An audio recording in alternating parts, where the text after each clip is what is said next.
श्री राजा राम सिंह हो गया। Next Kumari Pranidha Shinde ji for giving me an opportunity to speak on the supplementary demands for grants 2025-26। मैं शुरुआत करना चाहती हूँ ये कह के कि जो सत्ता पक्ष में है वो 24/7 इलेक्शन मोड में रहते हैं और इसका हर्जाना देश को भुगतना पड़ रहा है। हर इलेक्शन के पहले लोगों को रिझाने के खातिर अनप्लान्ड पॉपुलिस्ट स्कीम्स के तहत पैसे बांटे जाते हैं और देश और राज्यों पर कर्जा बढ़ते जा रहा है। आज देश में पैदा होने वाला हर एक बच्चे के सर के ऊपर पैदा होते ही करीब 1.25 लाख रुपए का कर्ज हो जाता है। ये है इस बीजेपी सरकार की देन। स्पीकर साहब, मैं शुरू करना चाहती हूँ हमारे महाराष्ट्र में जो फ्लड्स आए, जो बाढ़ आई, उसके बारे में। शर्मनाक चीज़ ये है कि अभी तक हमको पता नहीं कि केंद्र शासन ने महाराष्ट्र सरकार को पैकेज डिक्लेयर किया है कि नहीं।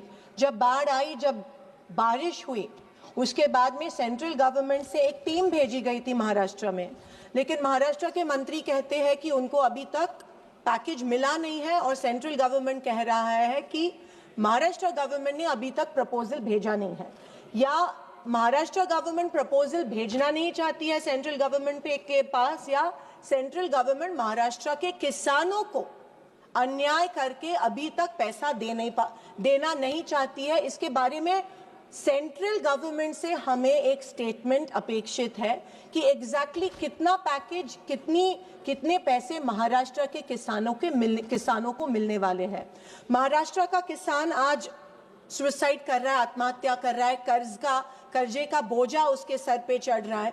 हमने मांग की थी कि हर एक किसान को 50,000 रुपीस पर हेक्टेयर मिले, लेकिन जिस तरह सीएम ने पैकेज अनाउंस किया, जोक हो रहा है। महाराष्ट्र के किसान का मजाक उड़ा रहे हैं।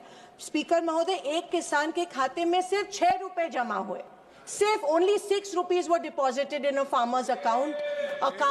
और ऐसे शर्मनाक तरह से मजाक महाराष्ट्र के किसानों का सेंट्रल गवर्नमेंट और महाराष्ट्र गवर्नमेंट कर रही है।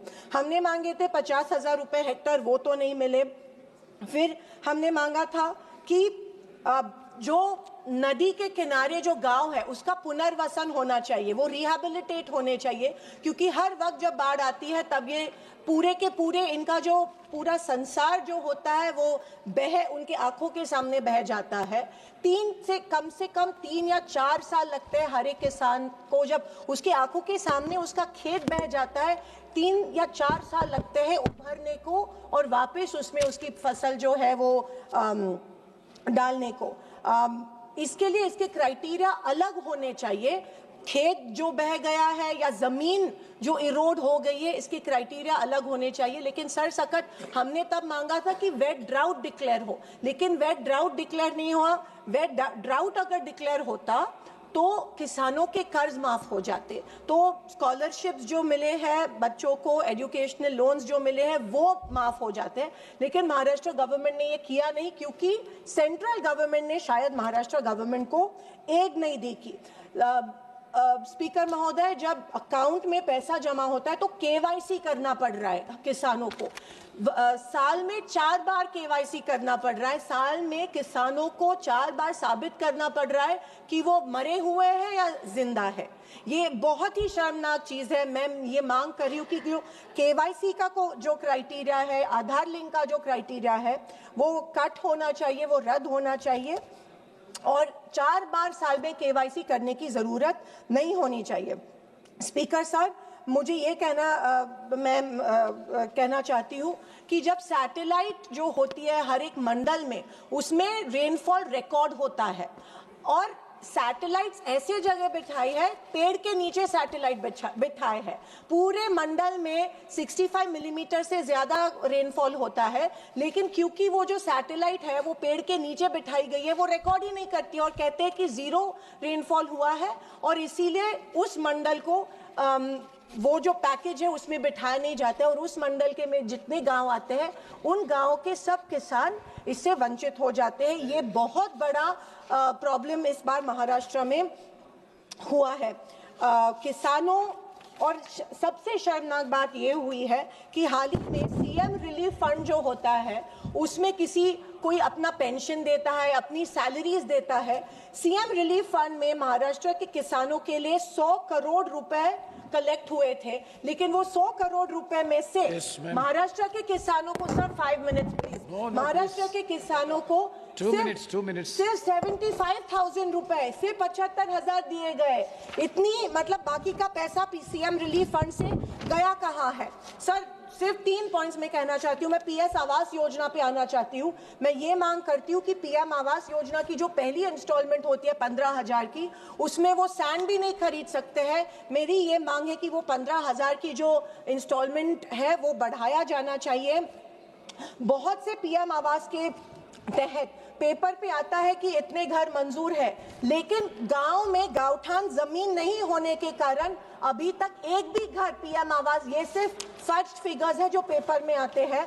मैं ये चाहती हूँ कि दीन दयाल उपाध्याय में जो 1 लाख की जो क्वांटिटी है वो अमाउंट है वो बढ़ाया जाए, क्योंकि 1 लाख में वो जमीन खरीदी नहीं कर सकता। सर प्लीज, और मैं रेडी रेकनर के हिसाब से ये नहीं मिलना चाहिए। मैं ये कहती हूँ पीएम ग्राम सड़क योजना, सर जस्ट लास्ट, पीएम ग्राम सड़क योजना में पिछले 2 साल से महाराष्ट्र में एक भी रास्ता नहीं गया है, क्योंकि 2011 के सेंसस के तहत वो ले रहे हैं। 2011 के सेंसस के बाद अगर सेंसस नहीं, क्योंकि 2 विलेजेस कनेक्ट नहीं हो सकते सर।